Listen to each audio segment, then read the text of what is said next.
Can you even imagine a world where a private company, not a government, but a company, conquered an entire subcontinent?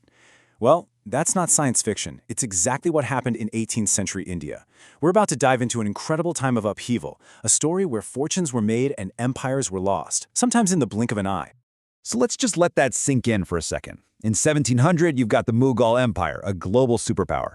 100 years later, its emperor is basically on the payroll of a British trading company. How on earth did that happen? How did a group of merchants manage to take over an entire subcontinent? Well, that's the story we're here to unpack. It's a wild ride of ambition, betrayal, and the birth of a totally new kind of empire.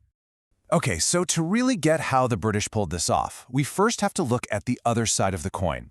We need to understand how the mighty Mughal Empire, which had ruled for centuries, basically crumbled from the inside out. Its collapse was dramatic, it was fast, and it created this huge power vacuum that, well, the British were more than happy to fill. Just picture this for a moment, an empire stretching from the Himalayas all the way down to the southern tip of India. Its treasury was overflowing, its armies were legendary. This was the Mughal Empire at the start of the 18th century. It was, without a doubt, a global force. But, as we're about to see, even the mightiest empires can have cracks in their foundations.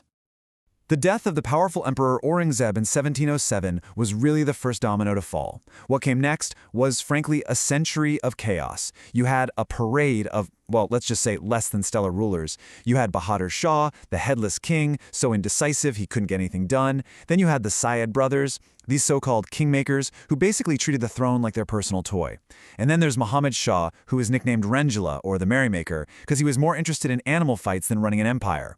And the final nail in the coffin, 1739, the Persian invader Nadir Shah just walks in and sacks the capital Delhi. The illusion of Mughal power was completely shattered. So what went wrong? I mean, how does an empire like that just fall apart? Well, it was a perfect storm, really. You had a string of weak rulers who cared more about luxury than leadership. The nobility, who were supposed to be the backbone of the empire, turned into a bunch of power-hungry factions all plotting against each other. The money, it was gone, spent on lavish lifestyles and endless wars. And their military, once feared, was now outdated and undisciplined. It's a classic story, a real cautionary tale about how quickly things can unravel. And this quote just nails it. The invasions, especially Nadir Shah's sacking of Delhi, weren't just a military loss. They were a massive psychological blow. It showed everyone, both inside and outside India, that the emperor was powerless. The foundations of the empire weren't just shaken, they were completely rocked.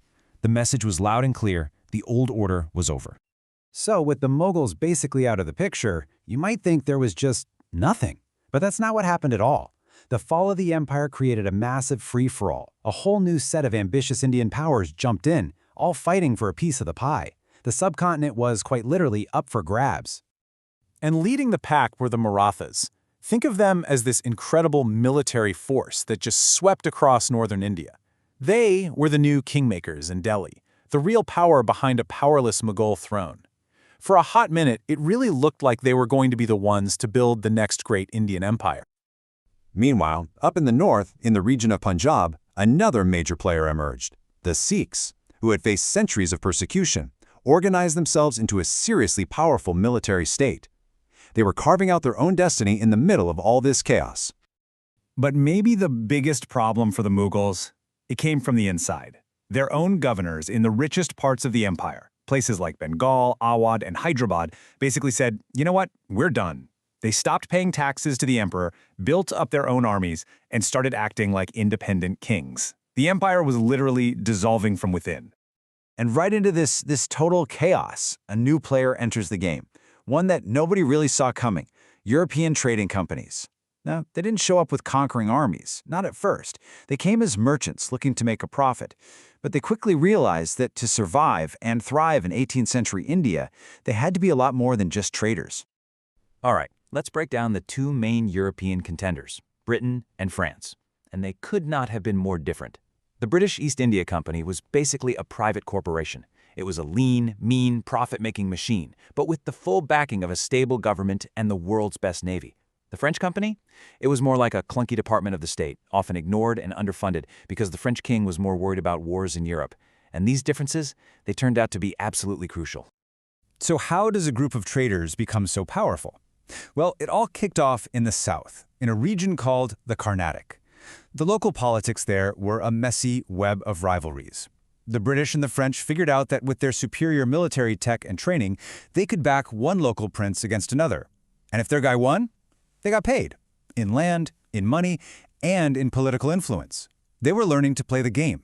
They weren't just traders anymore, they were kingmakers. So in this European showdown, why did the Brits come out on top? Well, the French were just spread too thin.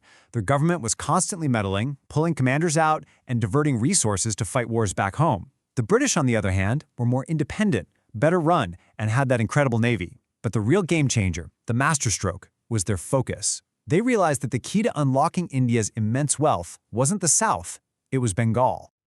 And this is it. This is the turning point.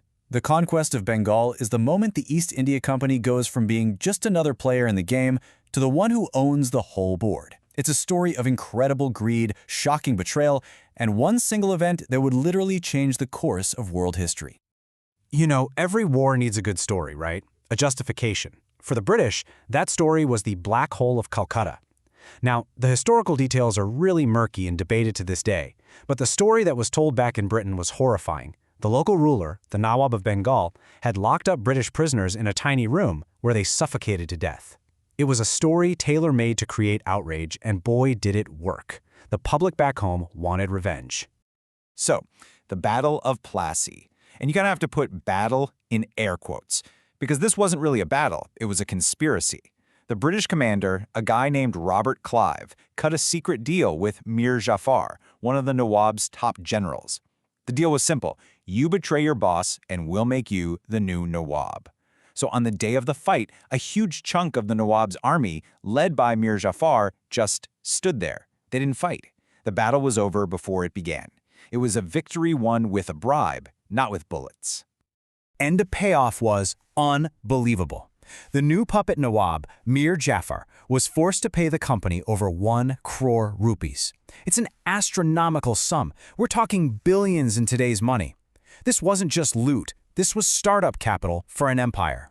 The company was now using India's own money to fund its own conquest. It's mind-boggling. Now, if Plassey was won by a backroom deal, the Battle of Buxar in 1764 was different. This was a real fight. This was the company's small, disciplined army against the combined forces of the Mughal Emperor himself and 2 other powerful Indian rulers, and the company's army won, decisively. This victory sent a shockwave across the entire subcontinent. The British weren't just clever, they were now the dominant military power. This quote just nails it. Buxar riveted the shackles of company rule upon Bengal. If Plassey opened the door, Buxar slammed it shut and locked it. After this, there was no going back. The British weren't just guests anymore. They were the masters of northern India. And what they set up next was, honestly, kind of genius in a really terrible way. They called it the dual system. Here's how it worked. The company took the Diwani, the right to collect all the taxes, so they got all the money. But they left the Nizamat, all the messy, expensive work of actually governing, to their puppet Nawab. It was the perfect setup. All the profits, none of the headaches. And for the people of Bengal, it was an absolute disaster that led directly to a horrific famine. And just like that, everything changed. With the immense wealth of Bengal flowing into its pockets, the East India Company wasn't just a trading firm anymore. That was small potatoes now. It had stumbled upon a much more profitable business model, the business of empire itself. The company had become this weird, terrifying hybrid, a corporation that had its own army, a company that waged wars, signed treaties, and ruled over millions of people. Think about that. A private company of merchants had become the de facto ruler of a subcontinent. So the dominoes had all fallen. The Mughal age was over, and the age of the company had begun. A private corporation, driven by one thing, profit, now held the fate of millions in its hands. So what happens next? What does a corporation do when it becomes an empire?